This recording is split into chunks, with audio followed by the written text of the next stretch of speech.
All right, welcome everyone to the Dev Fireside Chat. My name is Miko, returning after a few weeks of hiatus, and I'll be joining here tonight with Wendy. We have one of our guests, Kairos, a CA Community Ambassador, Howard from the office, and Warren, who's our UI specialist. Welcome, guys.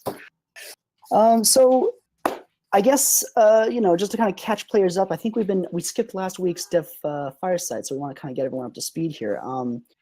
Howard, you want to fill us in a little bit on what's been going on the last 2 weeks, just some kind of key points that players might be interested in learning about as we get closer to our launch date here for PS4? Game-wise, I am doing a lot of data entry, which I will get to that in a second. So we are in the underbelly of TPRnet, which is Sony's portal, to get stuff on, and I will explain in detail. So it's kind of like mind-numbing, soul-crushing work. We're doing it, and your soul never gets crushed. I mean, game-wise, we fixed a few UI bugs, right? We've been doing a few previews with press. Thank you, guys, whoever helped out. Thank you, and it tested pretty well. I mean, we had the journalist came in playing on PS4. We got a press key for her, and she played. We played PC. We were talking. We were, playing. Everything was like really, It was seamless. Yeah, right? seamless. It was really, really seamless. It's awesome. And this is her playing the game for the first time, and with the exception of a couple of UI bugs, such as like, can't accept invite to play into a match, which were fixed already. And the combination at the end was like a little wonky. The UI navigation is like kind of wonky. We're looking into that. But I mean, with the exception of a couple of things, like, just her first time playing, and she had a good time, and she thought the controller porting, like all the controller mapping, everything was really tight. And she had a good time. She actually has never played the game before. And so it's pretty cool. So we'll just be doing, some more like press engagements, hopefully as many as we can before release. We have, patch ready. We have, because the May 1st release is going to coincide with the content patch. So, we'll have some content updates as well. We have 3 new PvP maps. We have a item that we're going to make exclusive for people who, log into the game from like May 1st on. And we essentially we're doing this like fun thing where we limit the quantity. So I don't know what the quantity is, maybe like 10,000 or whatever, however many quantity there is for this exclusive item. For people who like log in and play on May 1st, they will get it, and until it runs out. And then we have this other exclusive item for referral, new that we are adding. So yeah, we'll be adding some new content. PS4 will go live. Right now, at this moment, Jerry and I are prepping for all the in-game items, like the in-game store items, to go through Sony's QA, which is insane. Like, yeah. We are supposed to say it's a rewarding experience, Howard. Which is also another way of saying soul crushing, right? Like, It's a rewarding experience. It's a spirit journey. Yes. I mean, I love Sony. They've been they've obviously been awesome, right? Like, they will be like, oh, you have voucher, press codes. Hey, we can, help you guys out, do some PR for you, reach out, to press for you as well. Just like, which is great as an indie company, right? Yeah, I mean, this kind of stuff is like absolutely amazing, right? And they will be like, oh, we have, this thing. We're talking to GameSpot right now. Hey, why we're talking about streaming, why don't we rope you guys in and try to set up a time for you to stream with GameSpot? And GameSpot hasn't streamed our game in 5 years, so that's awesome. Stuff like that, just absolutely amazing. But their backend, just their their portal, whatever their system is it's sprawling. They're a huge company with a huge disparate storefront, I guess you can call it that. And it's tough. So of course, yeah. But it's pretty Oh, exciting yeah. because we're getting very close to launch now, and we're seeing the light at the end of the tunnel. How are you feeling about that, Howard? Or is, like, what's your emotional state right now at this juncture? Yeah, how's the office doing too? Yeah, how's the atmosphere? Oh, like I think the rest of the office like don't care. No, I'm just kidding. Wow. You know, I It's mean, super nonchalant. The confidence, I mean, or no. I mean, it's just that like, you know, like people are doing their like they have to basically be in charge. Like, you know, they like, so for example, Alex is doing his you know, open world survival project. Matt is doing his project. I mean, obviously doing like a lot of the PS4 UI stuff still, but you know, George is doing like they're all doing, like Eric's working on Hamsterdam. George is doing like, you know, his like horror project. And they all have like, we all set deadlines. They all have their like, you know, stuff to do. So it's, you know, it's not, I mean, obviously it's just really more about getting stuff done, right? And then you see what happens. But, you know, it's the people are just like kind of doing their stuff, and you know, they also have their own vision. yeah, exactly. They also have their own games to worry about, you know. So so I mean, people often ask how many are actually actively developing the PS4 version of the game right now. Basically at the moment, just me and Jerry and Matt like still help like fix some, you know, bugs and stuff. Alex still helps, like, you know, if we have a build to deploy whatever, he will like just spend a little bit of time. Yeah, obviously like Warren, you know, still helps like do some like graphics and UI. So like everybody still like chip in. I have not left this project in like what was that? 3 years. No, I mean, but I mean, you're doing like, aside from like some of the graphic imagery stuff or the, you know, all the in-game items, you're pretty much doing Hamsterdam stuff right now. So no, I mean, I haven't been able to touch it just because the amount of work for Guns.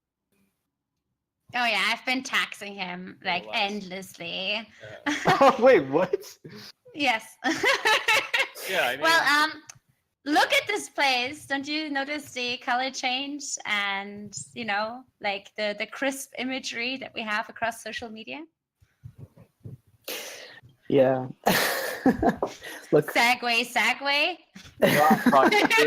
Do it. I'm going back to make sure that the shield visor is going through QA now. So there. I shouldn't, honestly. You can't see through that thing. It's not safe. So we do have Warren on as a guest as well tonight, and he handles a lot of the UI. He's been with us on a couple of streams before, so he's described a little bit about his experience working with Guns of Icarus and a lot of the UI related with not just this project but other ones that we have going on as well. Now, Guns of Icarus has been going through sort of a metamorphosis with small or large scale changes in the UI.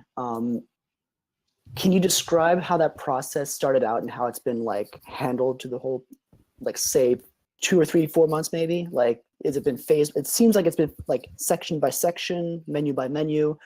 You want to break it down for us and describe a little bit about how that works for you when you're doing this?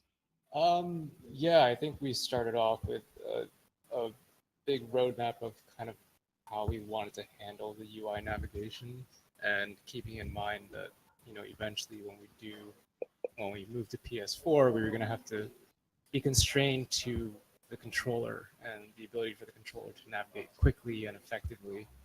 So, you know, there weren't too many of us working on actually refactoring the UI at the time. So we kind of did have to piecemeal it out here and there.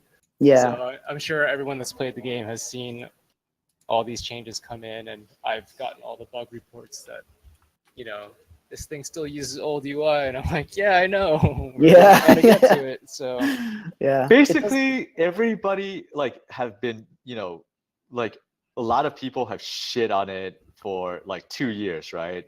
Without realizing that we had a 2-year horizon for PS4, and it's finally here. So I guess that leads into the question then. So we're like, you know, hey, yeah, for you who hated us doing this, don't worry. 2 years from now, you'll know what we're doing. Well, a lot of people if you haven't left the game yet, feedback too. Okay? I mean, a lot of the ideas that you guys have sent in have helped kind of shape or influence some of the ideas that we put together for making the UI more elegant. Yeah, it looks so sleek too. Like I like the fine line that we're walking with, it being like steampunky, but also being incredibly modern and overseeable. You can actually notice that a button is a button and not just like a script roll or something from the 90s. I don't So know. Warren, is that the reason players have seen a lot of the changes in fonts and things of that nature as well in the game?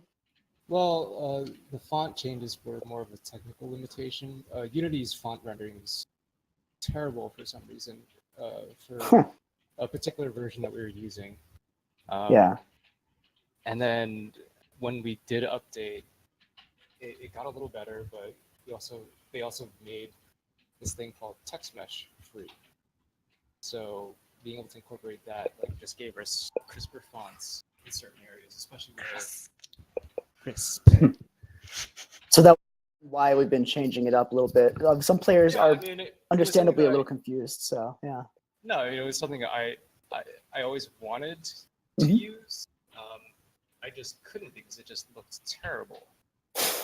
So what kind of font are we using right now, and why did we ditch, what was it, Artifact Barbecue, Grotesque or something? What?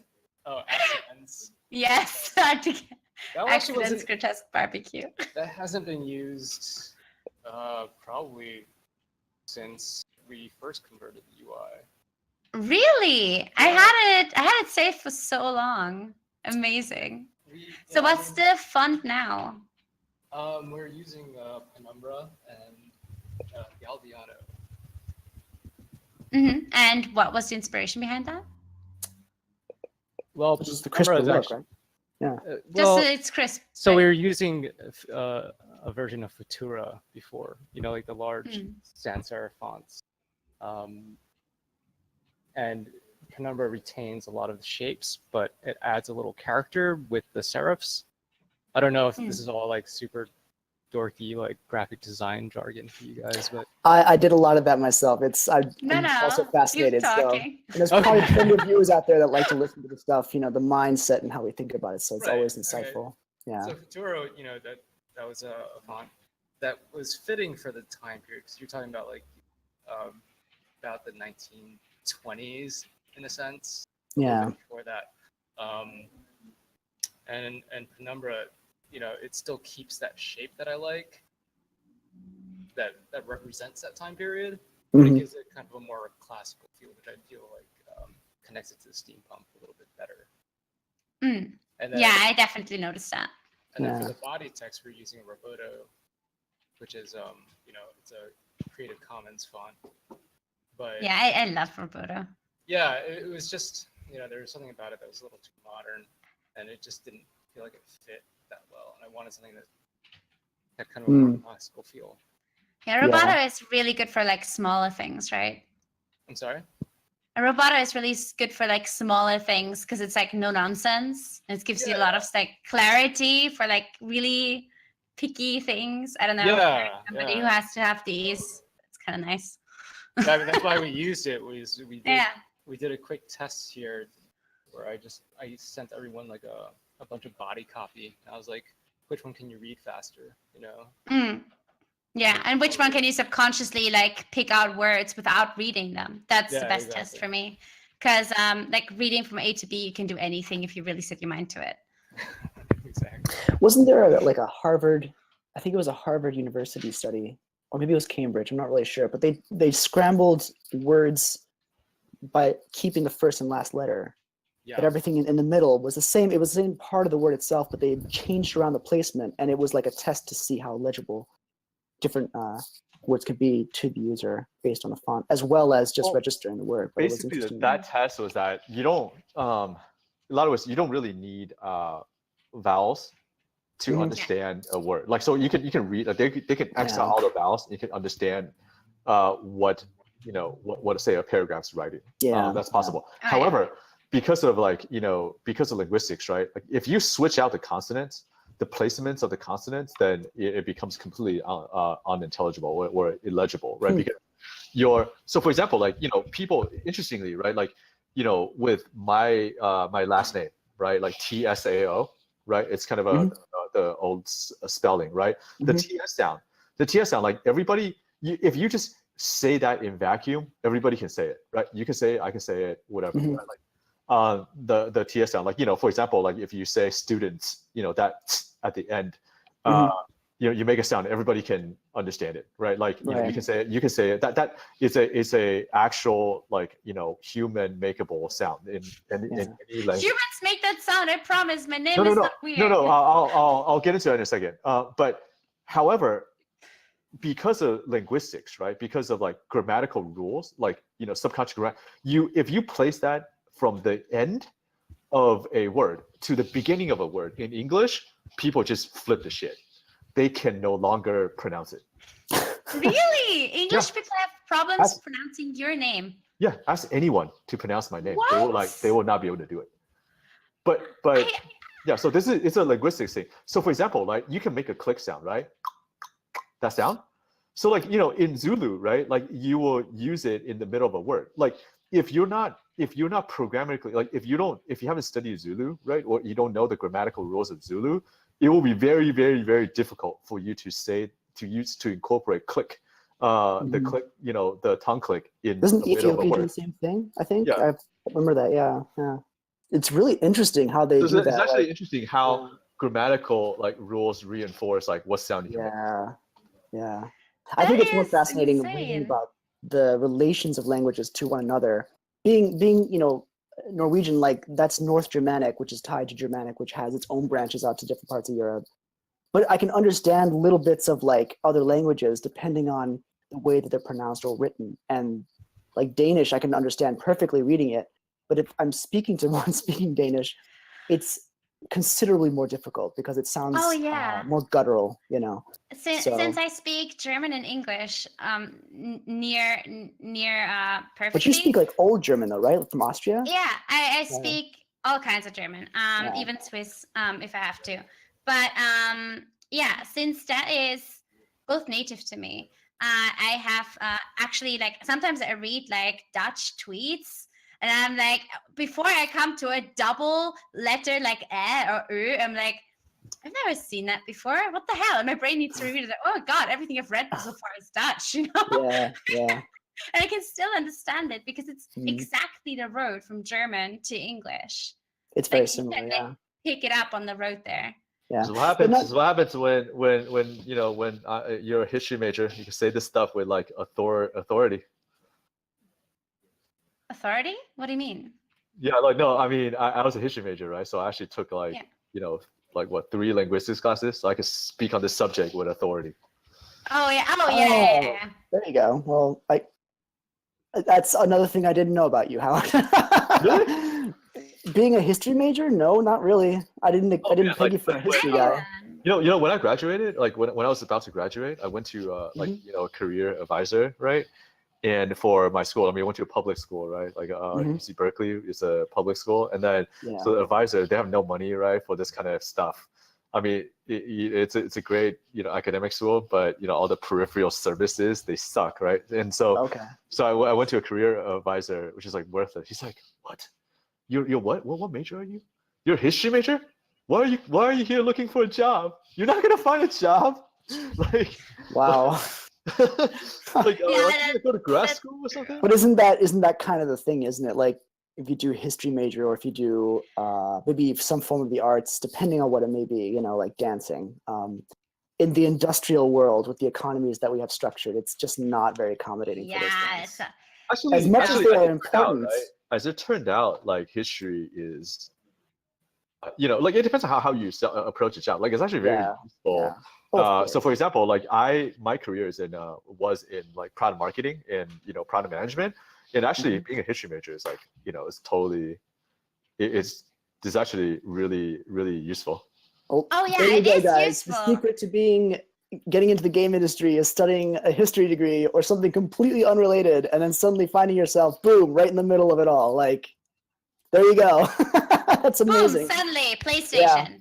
Now, that's how easy it is. to segue away from that, so we get back on track, we did want to cover some important material for next week. We'll get more into it as we lead up to the launch and everything. But Wendy, do you want to explain a little bit about what's going on with our channel and what we're going to be expecting in the future? Yes.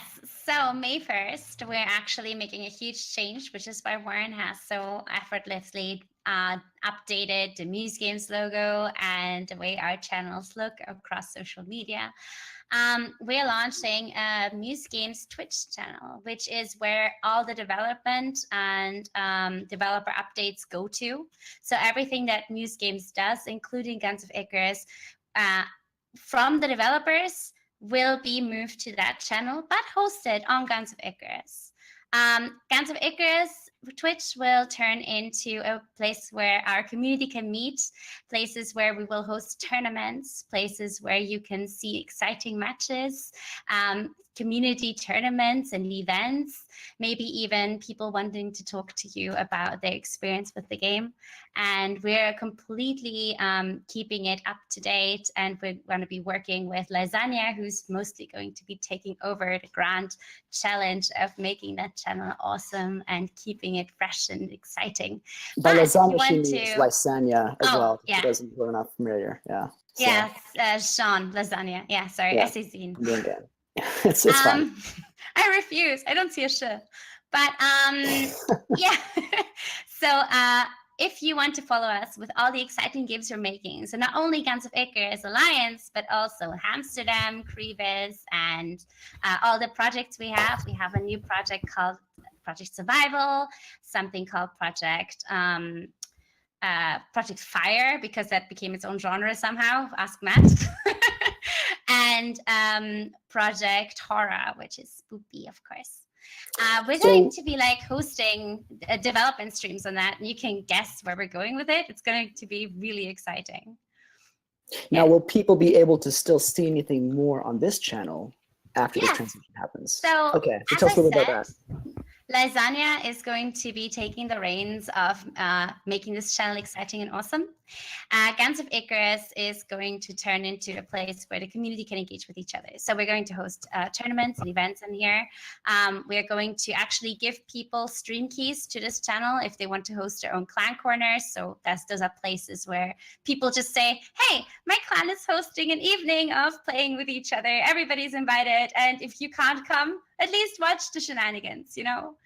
And I think by like making the community engage with each other on such a raw level, that you can become a much more close-knit family. And with the PlayStation being on the horizon, we hope to add to this family. Awesome. Sounds like a lot of exciting stuff coming up here. Yeah. We'll cover a lot more of this, of course, in the next week. So if you guys missed anything in the last couple of weeks, we will be reviewing a lot of this leading up to the launch as well. But on that note, we're going to cover just some of the major news going on over the weekend. We do have the Iron Fork of Friday, that 1 hour after this streams, or goes from recording, goes live tomorrow, which is Friday. Saturday, Chaos Skirmish, which I believe it's still at 9 p.m. Eastern time. So that's like 2 in the morning UTC, roughly. 2:30, yeah. And then you have the Sunday Community Skirmish, which is a team-based one. So if you have a group of friends that want to play together and play a little competitively, they can join in on that. Signups are available on the forums. You can find the links in the game as well. So check those out. I think there's one more as Monday one. The Crucible. You forgot the Crucible, which is yeah, that's a new event. Brand new event that Lasagna has been coming up with. Mm-hmm. So that one, do you know it by heart when it is? I believe this is sort of like a beginner's introduction to events. Is that right? To competitive. Yeah, it's a beginner's introduction to competitive play. And it is, I don't see it. I only see the signups on Discord. I think it happens during the evenings, our time. So it's something like afternoon. 1900 London time. So that's 1800 UTC, 6 p.m. UTC. You have to convert it by yourself. So I'm going to put it in the description, actually, so you don't have to think. So it's like 1 o'clock in the afternoon. Should be, yeah. Okay. Well, I'll try to make an attendance there because I'd like to see how that goes as well. Oh, yeah. If you're ready to get introduced to the game, if you're not familiar with events, check it out. A lot of friendly people that are willing to help you out and get you started. And then you could branch out from there and check out all the other events as well. So, yeah. On that note, guys, thanks for joining us on the stream. We will be having our Dev Games again on Tuesday at 5 p.m. Eastern.